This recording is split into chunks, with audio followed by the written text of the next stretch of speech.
C'est difficile d'avancer quand on est en manque d'amour.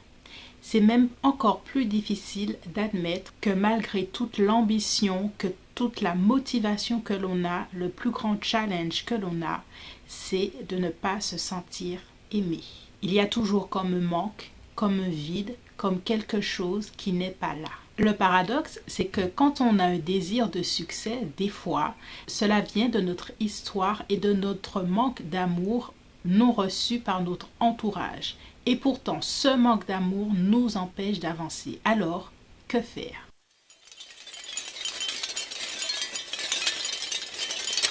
J'aide ceux qui ont un projet de vie, un projet business à reprogrammer leur subconscient et à faire les transformations énergétiques pour réaliser leur projet.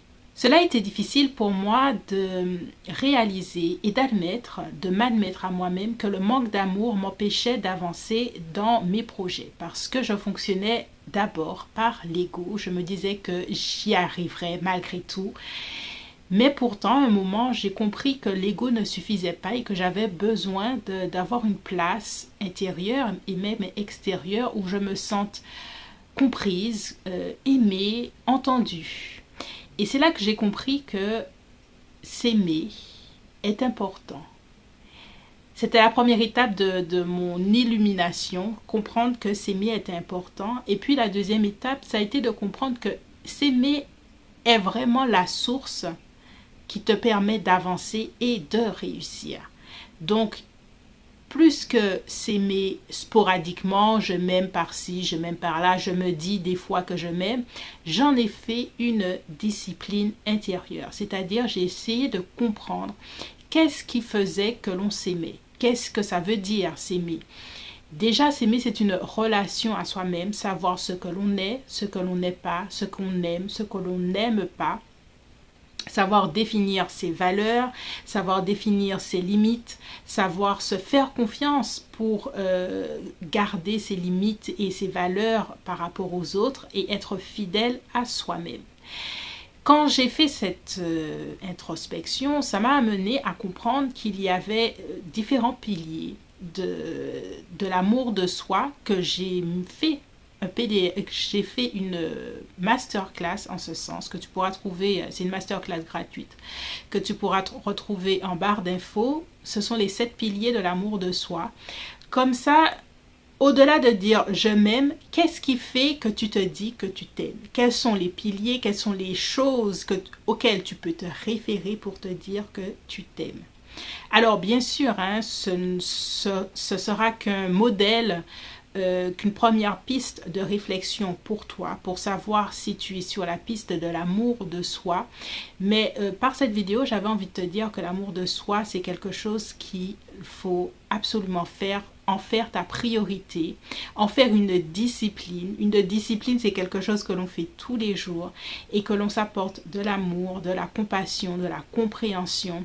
Et plus facilement tu feras ça, plus facilement sur les projets que tu fais, les erreurs aussi que tu pourras faire dans tes essais, tu pourras, au lieu d'être le bourreau de toi-même, te dire « Ah oui, ça n'a pas fonctionné, ça n'a pas fonctionné, ça n'a pas fonctionné », tu pourras, tout en ayant un regard juste sur toi, pouvoir avancer, se relever et puis réessayer encore et encore jusqu'à réussir. Et réussir ici ne veut pas dire réussir dans la douleur, c'est-à-dire réussir dans l'isolation, réussir dans le côté regarder qui je suis devenue maintenant.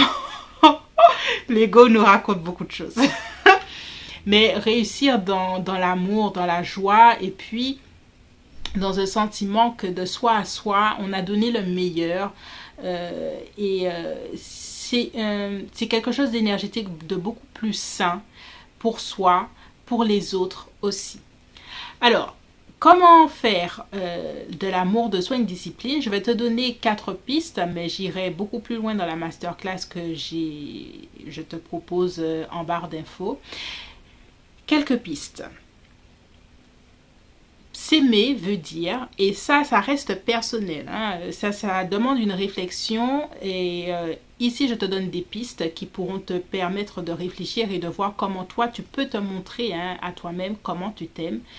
Une première piste, c'est de prendre soin de soi, de prendre du temps pour soi, de prendre du temps pour ce que tu aimes, ce que tu as toujours envie de faire, que tu reportes à plus tard. Que ce soit lire, méditer, jouer d'un instrument ou quelque chose comme ça. Quelque chose qui t'est tout à fait personnel, je dirais même égoïste. Une chose qui te montre aussi que tu t'aimes, c'est de te parler avec gentillesse et compassion.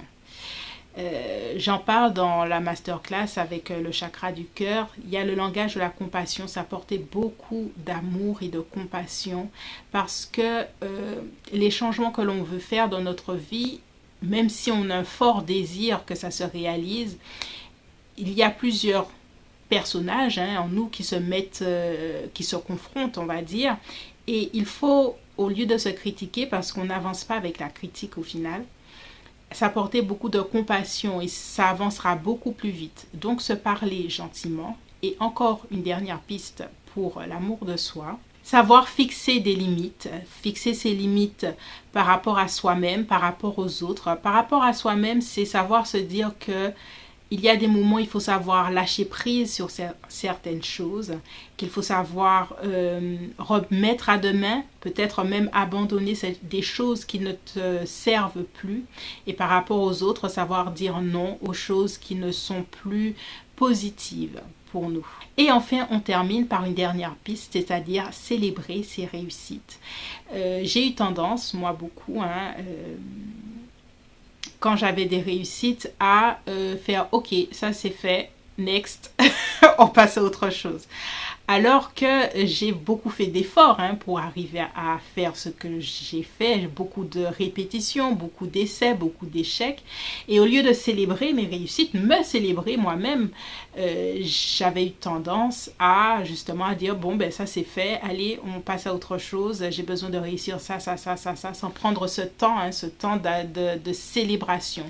Donc une des choses pour l'amour de soi, c'est se célébrer, célébrer ses petites et grandes réussites et même célébrer ses échecs et célébrer les expériences que l'on a eues parce que tout ça ne fait qu'un tout et ça nous permet de gagner en expérience et gagner en maturité et en réussite, en résultat. Donc voilà, c'est tout pour moi pour l'amour de soi comme discipline. Cette vidéo, c'est vraiment pour te dire que tous les jours, vraiment, tous les jours, se montrer une preuve d'amour, une preuve de compréhension, une preuve de gratitude, une preuve pour se montrer à soi-même que tu comptes dans ta vie par rapport à toi-même, pour toi.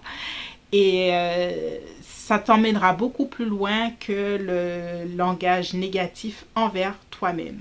Je te laisse ici. Si tu as aimé cette vidéo, n'hésite pas à t'abonner. Ici, on parle de reprogrammation du subconscient, de transformation énergétique pour réussir ses projets de vie et ou business.